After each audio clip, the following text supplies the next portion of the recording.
Hey everyone, assalamu alaikum warahmatullahi wabarakatuh. Welcome back to my channel.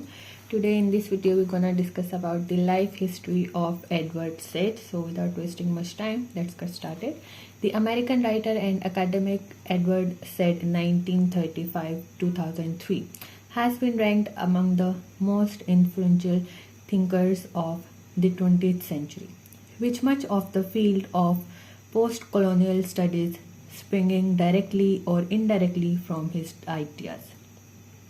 He was also an intellectual in action, devoting much of his energy to advocacy for the Palestinian people and their aspirations.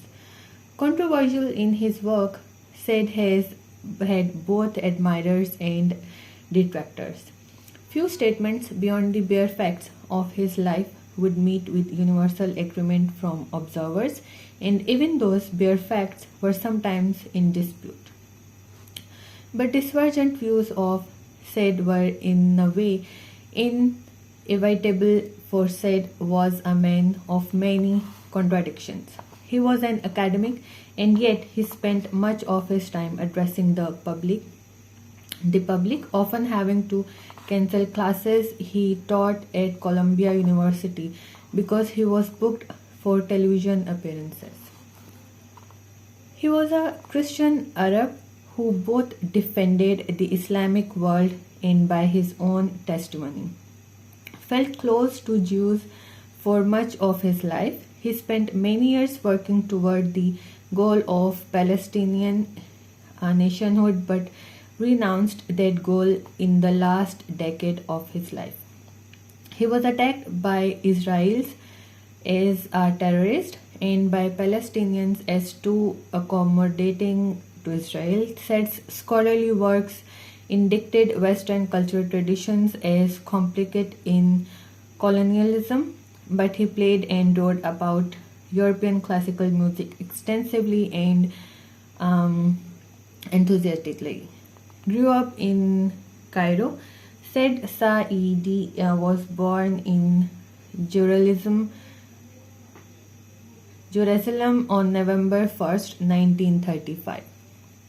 When the city was part of British-occupied Palestine, his father was an American citizen who had fought for the United States in World War I, and Said himself was named after Britain's King Edward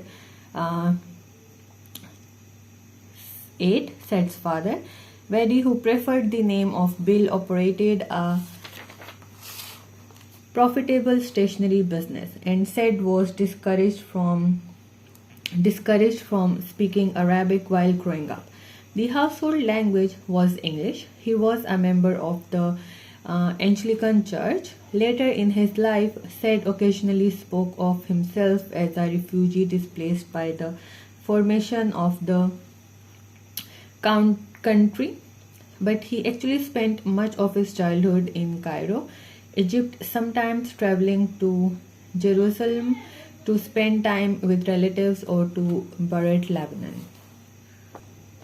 The family moved permanently to Cairo in 1947, and for a time Said attended Victoria College, an upscale British preparatory school there. Among his classmates were actor Omar Sharif and Jordan's future King Hussein. At 15, Said came to the United States to attend Mount Hermon School, an elite boarding institution in Massachusetts. Said, who had already traveled through many countries but never really called any of them home, felt out of place at Mount Hermon and frequently circulated among a group of Jewish friends. He did take to American classroom teaching, which encouraged more independent thinking than had the British instructors he had experienced previously.